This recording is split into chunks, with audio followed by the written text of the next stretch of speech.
जब भी सर आपसे बातचीत होती है और जितना आपके लेखन को और आपकी कविताओं को पढ़ा है, मैं आज जब सोच रही थी कि जिस समय आपसे ये बातचीत शुरू होगी, आप कवि रहे हैं, आप व्यंग लिखते हैं, आप लेखक हैं, एंकरिंग आपने टीवी शोज़ में की है, मंच के आप कवि रहे, प्रोफेसर हैं, हिंदी के बड़े जानकार हैं।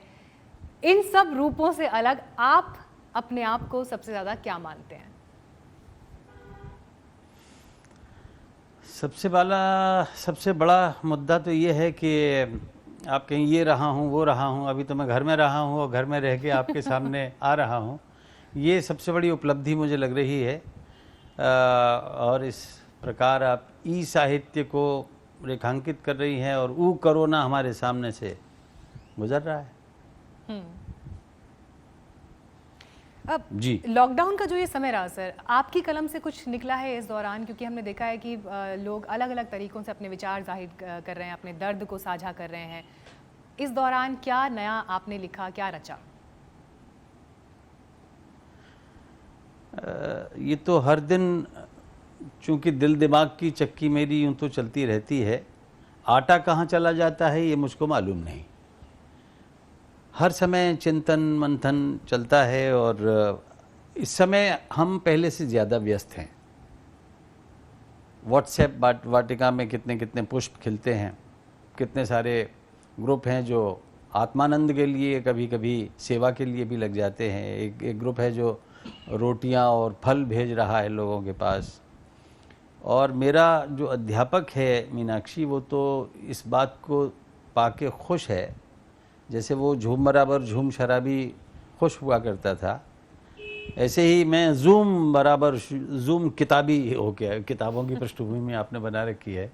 एक अध्यापक को अगर किताबें मिल जाएं तो वो बड़ा खुश होता है।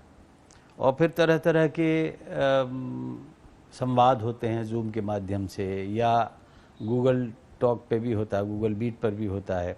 कितनी सारी टेक्नोलॉजी हमारे सामने आ गई है। पर मैं आपको एक बात बताता हूँ, 86 में अपना उत्सव हुआ था दिल्ली में और मैं उसका प्रमुख एंकर हुआ करता था।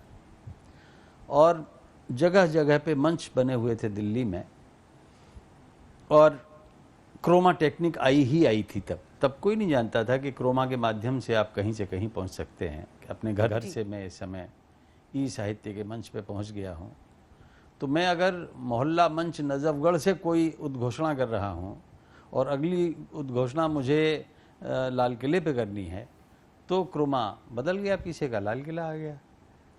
तो सारे लोग मुझे पत्र लिखा करते थे, पोस्ट कार्ड आते थे कि सर आपको कोई स्पेशल हेलीकॉप्टर दिया था क्या, जिससे कि आप तत्काल इतनी जल्दी तो कोई आ नहीं सकता है।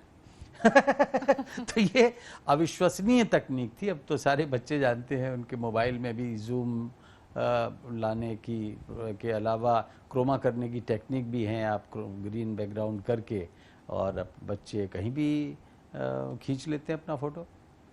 तो मैं इस तकनीक के ज़रिए जुड़ रहे हैं हम लोग। ये न होता तो सचमुच हमारे लिए बहुत संकट का काल हो जाता।